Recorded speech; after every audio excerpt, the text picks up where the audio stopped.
बिस्मिल्लाहिर्रहमानिर्रहीम। अस्सलाम वालेकुम। आप देख रहे हैं K92 न्यूज़ और मैं हूं नाइला भट्टी। शामिल करते हैं आज की अहम खबरें। कराची प्रेस क्लब के सालाना इंतखाबात 2024 की तैयारियां आखिर मराहिल में दाखिल हो गई।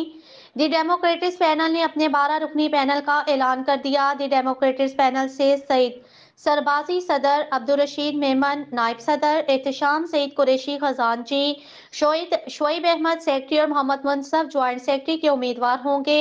इसी तरह मेमूना सदीकी, नवाब कुरैशी, नूर मोहम्मद, राना जवेद इमरान, शमस कैरियो, शाजिया हसन और शुएब अहमद को गवर्निंग बॉडी की 7 नशिस्तों के लिए उम्मीदवार नामजद किया गया है।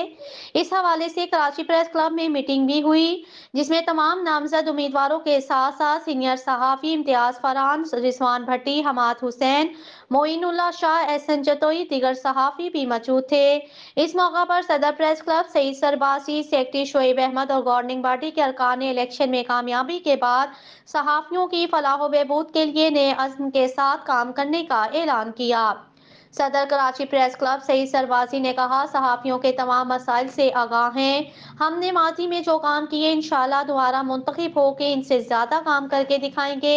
Secretary press club Shoaib Ahmad ने दोस्तों से वोट और सपोर्ट की अपील करते हुए कहा, हम अपनी सहाफ़ी बरादरी को मायूस नहीं करेंगे। इसी तरह गवर्निंग बॉडी के अरकान ने भी दी डेमोक्रेटिक पैनल की कामयाबी के लिए दोस्तों से ताउन की अपील की। कराची प्रेस क्लब के सालाना इंतखाबात बराए साल 2024 के लिए पोलिंग 30 दिसंबर 2023 बरोज हफ्ता कराची प्रेस क्लब में होगी। पोलिंग सुबह 9 बजे से शाम 5 बजे तक बगैर किसी वक्फे के जारी रहेगी। वोटर लिस्ट के मुताबिक 1503 अरकान अपना हक राय दही इस्तेमाल करेंगे। सालाना इंतखाबात के लिए हस्बे रवायत क्लब अरकान को वोट डालने के लिए क्लब का कार्ड लाजमी दिखाना होगा। इंतखाबात में कंप्यूटराइज तरीके से इलेक्ट्रॉनिक सिस्टम के जरिए वोट डाले जाएंगे।